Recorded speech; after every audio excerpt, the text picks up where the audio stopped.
How do you make money as a songwriter? Let's say you have a passion for writing, but don't necessarily want to be the artist in front of the camera. If you want to get into the music industry as a songwriter and want to know some of your options, then keep watching as we discuss songwriting jobs in the music industry. Let's blast off and get started. JM in your universe.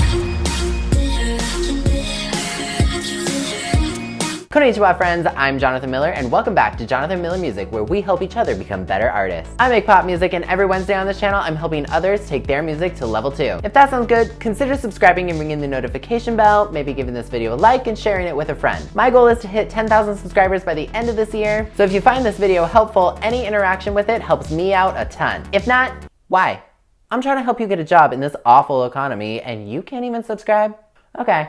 It all makes sense now. I'll remember this in the future. Unless you subscribe. Think about that. All right, friends, let's talk about songwriting jobs in the music industry. This list today is by no means extensive, but I'm gonna hit all the major ones for you today. A lot of people have this mentality that the only way you can be a serious songwriter is if you're the artist performing your songs. And that's simply not true. If you really think about it, you probably come across a lot of songs that you don't know the songwriter of every day, and you probably don't really even think about it. Which actually brings me to my first point. Writing for TV and film. There are millions of songwriters out there right now that just write music for TV and film. Think about it. Somebody has to write all that music for High School Musical, Glee when they did original music, The Lion King, Moana, The Wizard of Oz, A Star is Born, Frozen, all those things. All that music in your favorite TV shows or movies were written by someone, and chances are it probably wasn't the star of the show. 'Cause that doesn't happen as often as you might think. I once worked with a songwriter who did all of the music for Disney's children's show, Doc McStuffins, and she earned a very comfortable living writing children's music, as well as a few other avenues, which brings me to number 2, writing for other artists.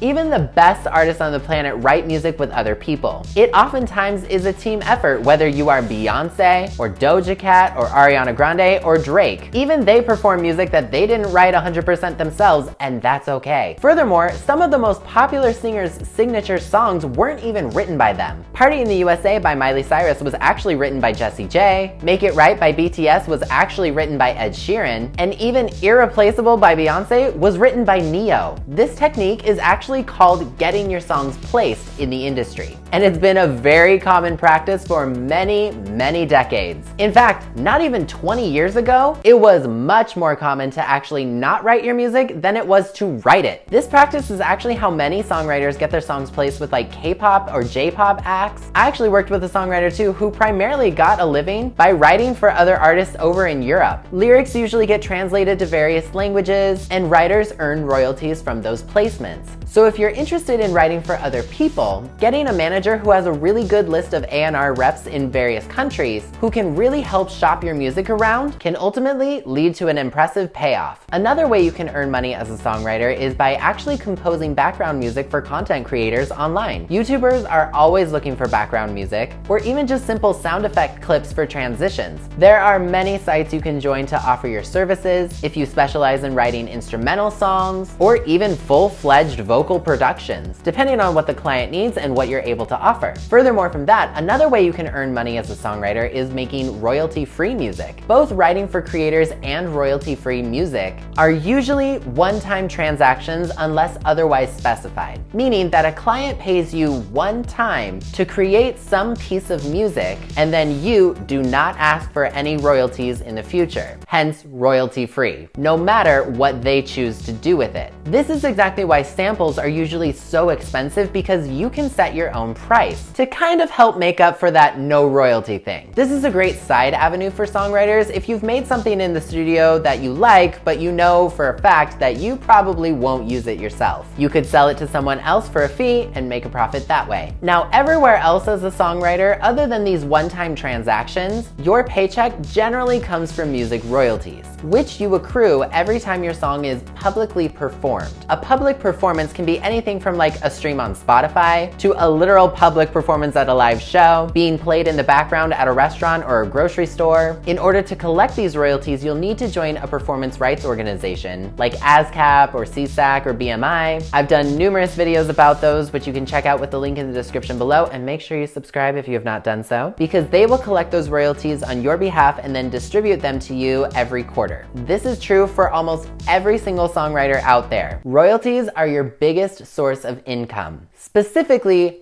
publishing royalties. You think the original songwriters of Defying Gravity are not getting paid something every time that song is performed on Broadway? Think again. Now, a word of advice from one songwriter to another. Don't really ever sell your song completely outright, unless the deal is something that you absolutely cannot refuse because it is definitely in your favor. Just FYI though, those deals don't really come around very often. You can always negotiate credit and the performance and recording rights, but selling your song outright is like cutting off your arm, and then it just hurts again and again every time that song is played on the radio, because you get no credit for it and you get no money for it. So whether you write for TV and film, yourself, other artists, Broadway, children's shows, content creators, background music, it doesn't matter. You can even do a big combination of all of those avenues if you want. Just get practicing and share your creations, because we're all waiting to hear them. So that is my video on songwriting jobs in the music industry. Question of the video, who is your favorite songwriter and why is it me? Just kidding, but who is it? Let me know. Don't forget, you can check out any of my other videos with songwriting tips and tricks with the link in the description below, so make sure you check that out. And if you really like me and like what I do, consider joining me on Patreon like Meg here and all these fantastic people to get all sorts of fun rewards, including access to my YouTube calendar to see what's coming to the channel. But as always, if you enjoyed this video, please leave a like on it and subscribe if you're new. I put out new videos every single Wednesday. Once again, I'm Jonathan Miller, and I will see you next time. See you later. I am a machine, not a robot, not an operation electronically.